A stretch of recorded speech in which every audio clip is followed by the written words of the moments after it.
ఓం నమ శివాయ శ్రీమాత్రే నమ. మిత్రులకి, శ్రేయోభిలాషులకి, అలాగే నేను ఇంతగా ఆదరిస్తున్న యూట్యూబ్ ప్రేక్షకులందరికీ కూడా పేరు పేరు ధన్యవాదాలు. మిత్రులరా, మీ అందరికీ కూడా ఆ పరాదేవత ఎల్లవెల్లలా మీతో ఉండి మీ మనోవాంఛ నెరవేర్చాలని మనస్ఫూర్తిగా కోరుకుంటున్నాను. చాలామంది మిత్రులు, అక్క చెల్లెళ్ళు మెయిల్స్లోను, కామెంట్స్లోను, గురువుగారు మా ఇంట్లో సమస్యలతో చచ్చిపోతున్నాం, చాలా ఇబ్బందులు వస్తున్నాయి, కుటుంబంలో పిల్లలు, తల్లిదండ్రులు అందరూ తిట్టుకుంటున్నాం, కొట్టుకుంటున్నాం, ఆర్థికంగా కలిసి రావడం లేదు, మాకు ఉన్నట్టు ఉండి దీర్ఘ అనారోగ్య సమస్యలు వస్తున్నాయి, అప్పుడు దాకా బాగానే ఉంటున్నాం, ఎందువల్ల తెలియటం లేదు, పూజలు చేస్తున్నాము, వ్రతాలు చేస్తున్నాము, ఎన్నో ప్రయోగాలు చేస్తున్నాము, యంత్రాలు పెట్టుకున్నాము, ఉంగరాలు పెట్టుకున్నాము, అయినప్పటికీ మాకు ఫలితం అనేది రావడం లేదు, ఎందువల్ల? మీరు ఆశ్చర్యపోతారు. ఇది చెడు దృష్టి అంటారు. మనం దీన్ని పెద్దగా పట్టించుకోం. అంగు ఆర్భాటంతో మనం మన నోటి దూలతో కూడా కొన్ని సందర్భాల్లో మనకు మనమే ప్రచారం చేసుకుంటూ ఉంటాం. దానివల్ల తగిలే దృష్టి దోషం, చెడు దృష్టి దోషం మన జీవితాన్ని పతనానికి తీసుకెళ్తుంది. మనం ఎన్నో ఉపాయాలు చెప్పుకున్నాం అంటే ఈ చెడు దృష్టి నుంచి బయటపడడానికి. ఈరోజు మనం తేలికైనవి, ఆచరించగలిగేవి లాల్ కితాబు నుంచి మీకు ఒక 7 ఉపాయాలు చెప్తాను. ప్రయత్నపూర్వకంగా చేసి చూడండి, ఫలితం అద్భుతంగా ఉంటుంది. అలాగే కొంతమంది చెప్తూ ఉంటారు, గురువుగారు మాకు అంతకుముందు వరకు బాగానే ఉంది, ఉన్నటువంటి సమస్యలు ఎందుకు వస్తున్నాయి? మేము పూజలు చేస్తున్నాం కదా. ఎన్ని పూజలు చేసినా చెడు దృష్టి ఉంటే ఇలాగే జరుగుతుంది. అలాగే మనం శాస్త్రరీత్యా, జ్యోతిషశాస్త్ర ప్రకారం, అలాగే మనం తంత్రశాస్త్ర ప్రకారం కూడా దృష్టి దోషాల వల్ల కలిగే ప్రమాదాలు చాలా భయంకరంగా ఉంటాయి. దానివల్ల వ్యాపారాల నష్టం కూడా వస్తుంది. ప్రతిదానికి చిరాకు పడతాం, ఆకలి లేకపోవడం, ఈ లక్షణాలు కలిగి ఉంటారు. చిన్న విషయానికి, ప్రతి విషయానికి గొడవ అవుతూనే ఉంటుంది ఇంట్లో. కానీ లాల్ కితాబ్ ఏం చెప్తుందంటే, ఈ దృష్టి దోషం ఉన్న వ్యక్తి, ఆ వ్యక్తి ద్వారా నకారాత్మక శక్తి వేరే వ్యక్తికి కూడా, ఇంట్లో ఉన్నవారికి, పక్కన ఉన్న వారికి కూడా అంటుకుంటుంది. అలాగే అవతల వాళ్ళలో ఒక మంచి శక్తి ఉందనుకోండి, అంటే పాజిటివ్ ఎనర్జీ ఉన్న వాడి శక్తిని కూడా లాగేస్తుంది. కాబట్టి జీవితంలో ఏదైనా అనేక రకాలైన సమస్యలు వెంటాడుతున్నాయి అంటే ముందు మీకు చెడు దృష్టి దోషం ఉందని అర్థం. దాన్ని తొలగించుకోకపోతే మీరు ఎంత చేసినా, ఏది చేసినా బూడిదలో పోసిన పన్నీరే. మనకు సామెత ఉంటుంది. కొంతమంది అన్నీ తెలిసినప్పటికీ కూడా, అంటే మామూలుగా వాళ్ళ జీవితంలో అన్ని విషయాలు తెలుసు, అది ఎందుకు ఉంటుందో కూడా తెలుసు, కానీ ఎన్నిసార్లు చెప్పినా వినరు. మన పెద్దలు ఒక మాట అంటారు, ఇది బూడిదలో పోసిన పన్నీరు అని. అలాగే కొంతమందికి చెప్పిన అర్థం కాదు, వాళ్ళని ఒక మాట అంటారు, పందికి ఏం తెలుసురా పన్నీరు వాసన అని. అంటే అర్థం ఏంటంటే, మన లక్షణాల వల్ల ఇలాంటి మానసిక స్థితి ఏర్పడడానికి కారణం కూడా చెడు దృష్టే. దీని అర్థం అది. అంటే అవతల వాడికి తెలియట్లేదంటే అర్థం ఏంటంటే వాడి మీద దృష్టి దోషం ఉందని అర్థం. అర్థం చేసుకోలేకపోవడం కూడా చెడు దృష్టి దోషం వల్లే జరుగుతుంది. ఎలా బయటపడాలో తెలియజేస్తాను. ఎవరైనా సరే, ఆడవారిని మగవారిని ఉపాయాలు చేయవచ్చు. జీవితంలో ఇబ్బందుల నుంచి బయటపడడానికి ప్రయత్నించేయండి. అలాగే మిత్రులారా, మీకు ఈ వీడియో నచ్చినట్లయితే లైక్ చేయండి, నా ఛానల్ సబ్స్క్రైబ్ చేసుకోండి, పక్కనే ఉన్న గంట సింబల్ని యాక్టివేట్ చేసుకోండి, 10 మంది మిత్రులకి షేర్ చేయండి. మీకు మొదటి ఉపాయం చెప్తాను. ఎవరైనా వ్యక్తి దిష్టి దోషం తగిలి బాగా ఇబ్బంది పడుతూ ఉంటే శనివారం నాడు పచ్చి పాలు తీసుకోండి. అంటే కాచిన పాలు కాదు, కొద్దిగా పాలు తీసుకొని గాజు గ్లాసులో, స్టీల్ గ్లాస్ కాదు, గాజు గ్లాసులో వారిని కూర్చోబెట్టి, ఉదాహరణ చూపిస్తాను. ఇది మనిషి అనుకోండి, తల అనుకోండి, కూర్చోబెట్టి మీరు తల చుట్టూతా ఇలా 7 సార్లు తిప్పండి. ఆపోజిట్ డైరెక్షన్లో, clock wise, anti clock wise, ఇది క్లాక్ వైజు, ఇది యాంటీ క్లాక్ వైజ్. ఇలా దిష్టి తీస్తాం కదా, 7 సార్లు యాంటీ క్లాక్ వైజు తిప్పండి. తిప్పి ఈ నీళ్ళు తీసుకువెళ్ళి మీరు కుక్కకి, ఏదైనా ఏ కుక్క అయినా పర్వాలేదు, కుక్కకి పోయండి. కుక్క వాటిని తాగుతుంది. కంపల్సరీగా కుక్కకు పోయాలి. అలా చేయటం వల్ల మీ మీద ఏదైతే నకారాత్మక శక్తి ఉందో అది తొలుగుతుంది. తొలగి మీకు స్వస్థ, అంటే ఒక రకంగా చెప్పాలంటే మానసికమైన ఏదైతే చిరాకు ఉంటుందో అది తీరిపోతుంది.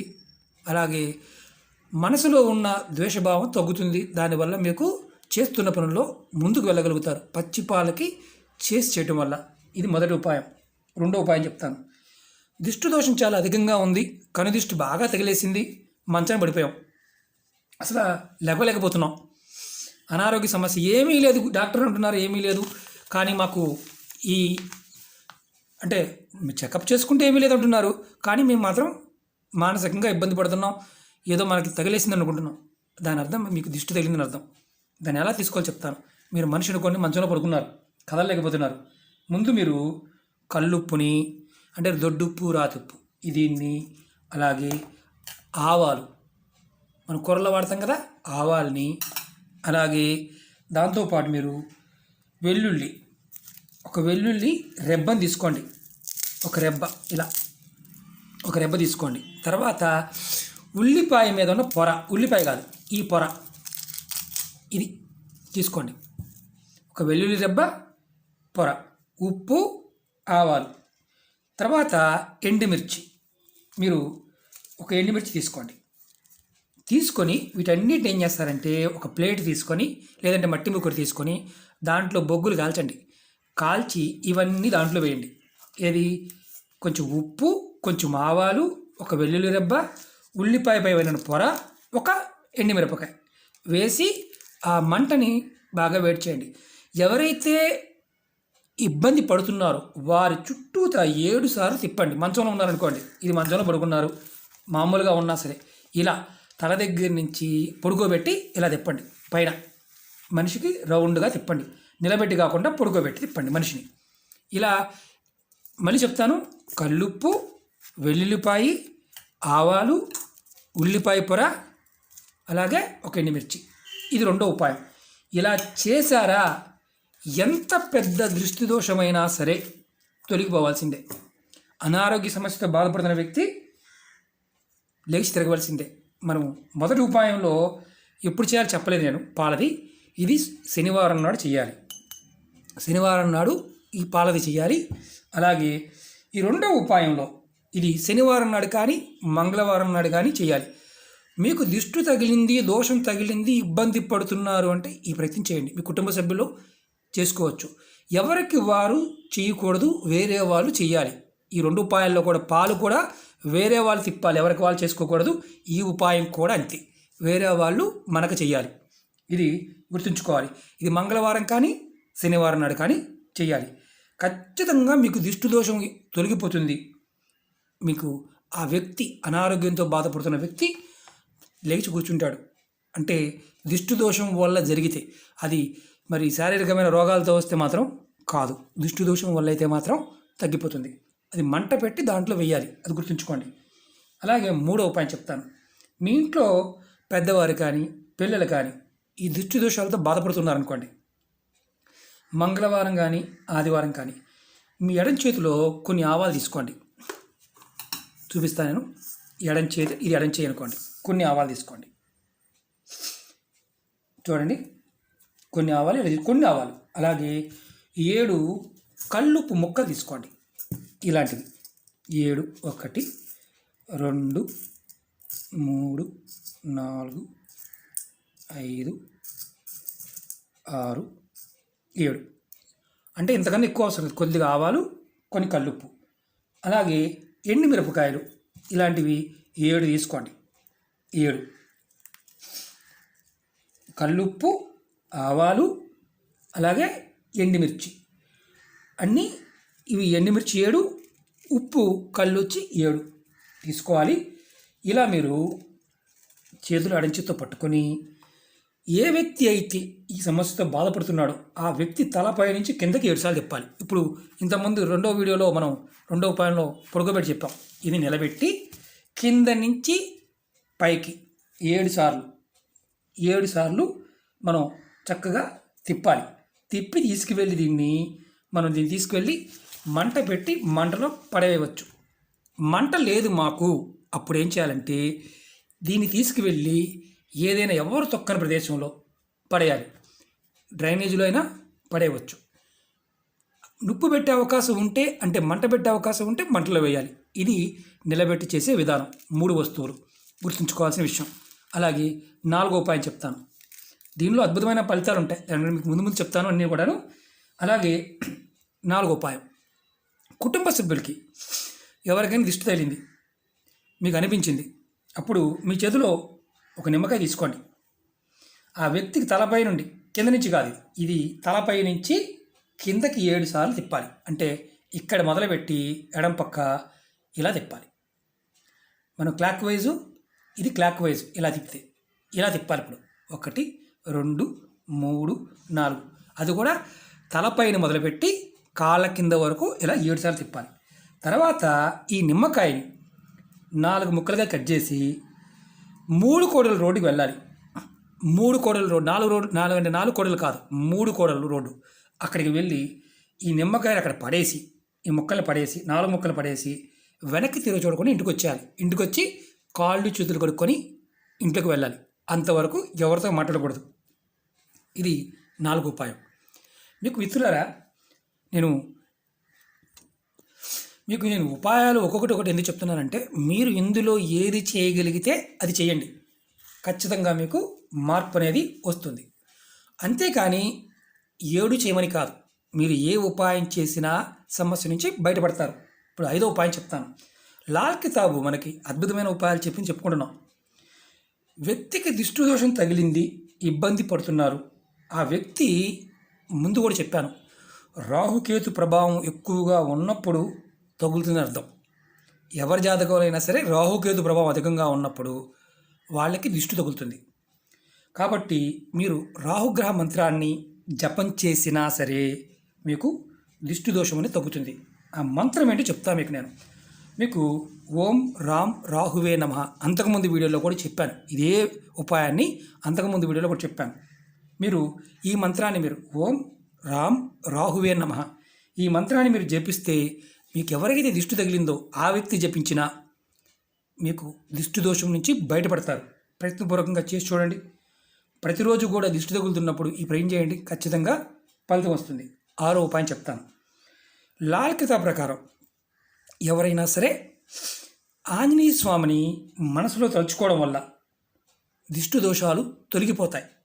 చిన్నపిల్లలకి మనం చిన్నప్పుడు మొలలో కానీ మెడలో కానీ ఆంజనేయ స్వామి లాకెట్ని వేసేవారు. ఎందుకంటే దిష్టి తగలకుండా ఉండటం కోసమే. ఇప్పుడు ఫ్యాషన్ అయిపోయింది కాబట్టి కొంతమంది వాడుతున్నారు, కొంతమంది వాడటం లేదు. అలా ఉంటే మీకు దిష్టి దోషం తగ్గుతుంది. మీరు దిష్టి దోషం తగిలింది అని అనుమానం ఉన్నప్పుడు మీ ఇంట్లో హనుమాన్ చాలీసా అని చదవండి. అలాగే సుందరకాండ పారాయణం చేయండి. ఒకవేళ చదవడం రాకపోతే వినటానికన్నా ప్రయత్నించేయండి. ఖచ్చితంగా దిష్టి దోషం నుంచి బయటపడతారు. లాల్ కితాబ్లో ఇలాంటి తేలికైన ఉపాయాలు చాలా ఉన్నాయి. ముందు మీకు కొన్ని వేల ఉపాయాలు చెప్తాను. అలాగే 7వ ఉపాయం చెప్తాను. లాల్ కితాబ్లో దిష్టి దోషం అంటే మామూలుగా నరదృష్టి, జనదృష్టి, కనుదృష్టి, ఈ దిష్టి దోషాల నుంచి బయటపడడానికి ఒక అద్భుతమైన ఉపాయం చెప్పడం జరిగింది. ఏదైనా ఒక గుడ్డ తీసుకోండి, ఏదైనా ఒక గుడ్డ. దాంట్లో మీరు దేవాలయం దగ్గరికి వెళ్ళి, ఆంజనేయ స్వామి దేవాలయం దగ్గరికి వెళ్ళి స్వామివారి పాదాల దగ్గర ఉన్న సింధూరాన్ని పూజారి గారిని అడిగి వారు ఇస్తారు, తీసుకోండి. ఆ గుడ్డలో సింధూరం అంటే మనకు ఎలా ఉంటుంది గురువుగారిని అడుగుతూ ఉంటారు, చూపిస్తాను, అది కూడా చూపిస్తాను. ఇలా ఉంటుంది.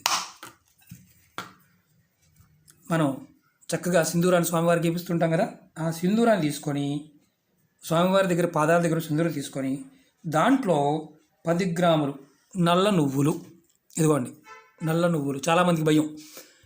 అలాగే 10 గ్రాములు నల్ల మినువులు మనం వాడుతుంటాం కదా, మినపప్పు 10 గ్రాములు. తర్వాత 3 ఎండి మిరపకాయలు. అలాగే ఒక మేకు తీసుకోవాలి, ఏదైనా ఇనుప మేకు, ఇలాంటి మేకు ఒకటి తీసుకోవాలి. తీసుకొని ఈ వస్తువులన్నీ వేసి చక్కగా క్లాత్లో మూట కట్టాలి. మూట కట్టి ఎవరికైతే దిష్టి తగిలిన వ్యక్తి ఉన్నాడో ఆ వ్యక్తికి తల నుంచి కింద వరకు రాత్రి పడుకున్నప్పుడు ఇలా పడుకోబెట్టామనుకోండి, పడుకున్న తర్వాత ఆ వ్యక్తికి తల కింద, దిండు కింద ఈ మూటని పెట్టాలి. కట్టేసిన మూటని తల కింద పెట్టాలి. మనిషిలో పడుకున్నాడు అనుకోండి, తల కింద దిండు ఉందనుకోండి, దిండు కింద ఈ మూటని పెట్టాలి. పడుకో ముందు కాదు, పడుకున్న తర్వాత ఎవరికైతే దిష్టి దోషంతో బాధపడుతున్నాడో ఆ వ్యక్తికి పెట్టి 2వ రోజు ఆ మూటని ఎక్కడైనా సరే పారే నీళ్ళల్లో వదిలేయాలి. ఇది పారే నీళ్ళు లేకపోతే చేయవద్దు ఈ ఉపాయాన్ని.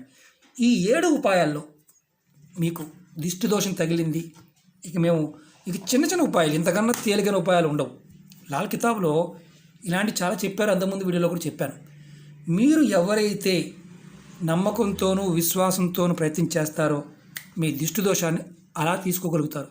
దిష్టి తగలడం వల్లే ఎక్కువ ఇబ్బందులు కలుగుతాయి. కాబట్టి మీరు దిష్టి దోషం తొలగించుకోండి, మీకు ఏది చేసినా సరే విజయాన్ని పొందుతారు. మిత్రులారా, ఈ 7 ఉపాయాల్లో ఏ ఉపాయాన్ని చేసి మీకు ఉన్న దిష్టి దోషాలు తొలగించుకొని ఆ పరాదేవత అనుగ్రహం వల్ల మంచి జరగాలని కోరుకుంటున్నాను.